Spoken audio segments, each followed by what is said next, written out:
बच्चों आज पढ़ते हैं अणु क्या हैं। साधारणतः अणु दो या दो से अधिक परमाणुओं का समूह होता है।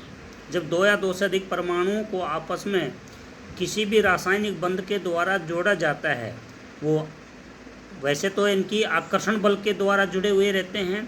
आकर्षण बल जो है उन दोनों परमाणुओं को परस्पर आपस में कसकर बांधे रखने का कार्य करता है।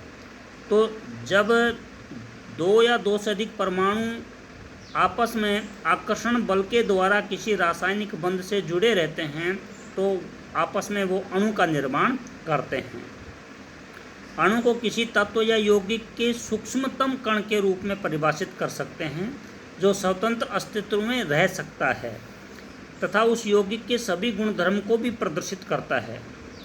एक ही तत्व के परमाणु या तो एक ही तत्व के परमाणु हों या फिर भिन्न भिन्न तत्वों के परमाणु आपस में संयोग करके और अणु का निर्माण करते हैं। जैसे मान लो कि एक ही तत्व के परमाणु हैं, हाइड्रोजन है H2, तो एक ही तत्व के परमाणु हुए दोनों HH। इसी प्रकार से ऑक्सीजन जो है O2, तो उसमें दोनों परमाणु जो हैं ऑक्सीजन के हैं अर्थात उसकी परमाणुकता 2 हुई। इसी प्रकार से यदि 3 ऑक्सीजन के परमाणु संयोग करते हैं तो उसकी परमाणुकता हो जाती है 3 O3, जिसे अपन ओजोन बोलते हैं। तो ऐसे इनके अलग अलग, ये तो एक ही तत्व के हो गए, ऐसे अलग अलग तत्व के परमाणु भी हो सकते हैं। जैसे सोडियम क्लोराइड, तो सोडियम और क्लोरीन दोनों आपस में मिलकर के ना इसका निर्माण करते हैं। ये दोनों आपस में एक बंध के द्वारा, रासायनिक बंध के द्वारा जुड़े हुए रहते हैं जो मुख्यतः आकर्षण बल होता है, दोनों परमाणुओं को आपस में बांधे रखने का कार्य करता है, जिससे अणु का निर्माण होता है। अब आता है तत्वों के अणु। किसी भी तत्व के अणु एक ही प्रकार के परमाणु से संचरित होते हैं। जैसे कि कुछ इनकी उत्कृष्ट गैस हैं जिनमें एक ही इनकी तत्व जो है उससे इनके अणु बना होता है। आर्गन है Ar, हीलियम He।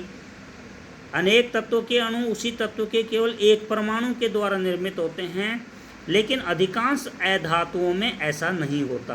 अधातु जैसे ऑक्सीजन का उदाहरण अभी मैंने दिया, तो 2 ऑक्सीजन परमाणु मिलकर के ना O2 का निर्माण करते हैं, अतः उसकी परमाणुकता कितनी हुई 2। इसी प्रकार ओजोन जो है, ओजोन के अंदर इनकी 3 परमाणु जो हैं मिलकर के ना और ओजोन का निर्माण करते हैं, तो उसकी परमाणुकता ऑक्सीजन की कितनी हुई 3। तो किसी भी अणु की संरचना में प्रयुक्त होने वाले परमाणुओं की संख्या को उस अणु की परमाणुकता कहते हैं। उसमें कितने परमाणु मिलकर के ना उस अणु का निर्माण कर रहे हैं, वो उसकी परमाणुकता कहलाती है। जैसे O2 में 2, O3 के अंदर 3। धातु और कुछ अन्य तत्व जैसे कि कार्बन है, उसकी सरल संरचना तो नहीं होती है, किंतु अनेक अणु जो हैं आपस में जुड़े हुए रहते हैं, परस्पर एक दूसरे से जुड़ करके ना और जटिल संरचना बनाते हैं। जैसे कि हीरा है, ग्रेफाइट है, कार्बन से इनके मिलकर के ना बने हुए हैं ये सारे के सारे अणु।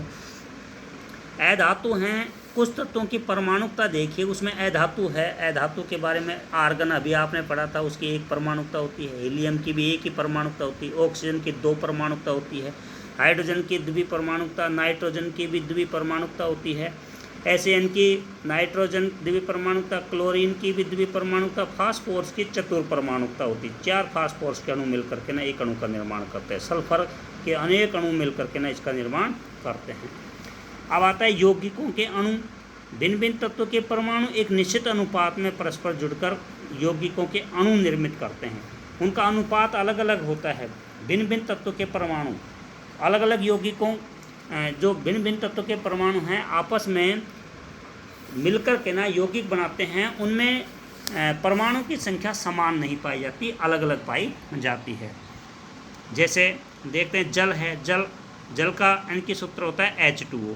तो इसमें हाइड्रोजन और ऑक्सीजन 2 मिलकर के ना बने हुए हैं, तो इनका द्रव्यमान का अनुपात देखते हैं तो 1:8 आता है। हाइड्रोजन का 1, ऑक्सीजन का 8 होता है द्रव्यमान। अमोनिया जो है नाइट्रोजन और हाइड्रोजन दोनों के मिलने से बनी, इनकी द्रव्यमान का अनुपात आता है 14:3। कार्बन डाइऑक्साइड का कार्बन ऑक्सीजन इनका होता है 3:8। अर्थात कहने का अर्थ ये हुआ कि भिन्न भिन्न तत्वों के परमाणु हैं वो भिन्न भिन्न इनके अनुपात के अंदर संयोग कर करके ना अणु का निर्माण करते हैं। अब तत्व है जैसे हाइड्रोजन, द्रव्य अनुपात इसका 1 हुआ। परमाणु द्रव्यमान इसका 1 एन की यूनिट है। द्रव्यमान अनुपात परमाणु द्रव्यमान निकालते हैं तो इसमें 1 में 1 का भाग दे देंगे। इसका जो द्रव्यमान अनुपात जो होता है उस द्रव्यमान अनुपात में परमाणु के द्रव्यमान का भाग दे देते हैं। तो द्रव्यमान अनुपात बटा परमाणु द्रव्यमान 1/1 बराबर 1। तो सरलतम अनुपात कितना आ गया इसका 2। हाइड्रोजन के 2 परमाणु हैं। ऐसे ऑक्सीजन है तो ऑक्सीजन के अंदर एन की इसका द्रव्यमान अनुपात हो 8। 2 ऑक्सीजन है तो एन की क्या हो गया इसका, नहीं ऑक्सीजन जो है इसका द्रव्यमान कितना हो गया 16, दुगने के लगभग। तो वो अपन निकालेंगे तो 8/16 बराबर 1/2 यानी कि 1 हो गया इसका। तो अब आता है आयन क्या होते हैं। अतः इस प्रकार से पढ़ा आपने कि H जल के अंदर इसका अनुपात हाइड्रोजन और ऑक्सीजन का 2 अनुपात 1 होता है। अब आता है आयन क्या होते हैं। आयन कोई भी धातु है या अधातु युक्त यौगिक हैं, ये क्या करते हैं कि धातु तो हमेशा इलेक्ट्रॉन त्यागती हैं और धनावेश बनाती हैं, और अधातु जो होती हैं वो हमेशा इलेक्ट्रॉन लेती हैं, ऋणायन बनाती हैं। तो धातु इलेक्ट्रॉन त्याग करके ना धनायन बनाते हैं और अधातु इलेक्ट्रॉन लेकर ऋणायन बनाते हैं। इन आवेशित कणों को ही आयन कह देते हैं, इन्हें आयन कहते हैं। जैसे उदाहरण के तौर पर सोडियम क्लोराइड है तो सोडियम जो है इलेक्ट्रॉन त्यागता है तो ये धनायन हो गया, क्लोरीन इलेक्ट्रॉन लेती है तो ये ऋणायन हो जाती है। तो इनके ऊपर जितना इनकी आवेश होता है, जिस पर इनकी नेट आवेश विद्यमान होता है, कितने इलेक्ट्रॉन त्यागते हैं, सोडियम 1 इलेक्ट्रॉन त्यागता है तो 1 धनावेश पाया जाता है, क्लोरीन 1 इलेक्ट्रॉन लेती है तो 1 ऋणावेश इनकी पाया जाता है।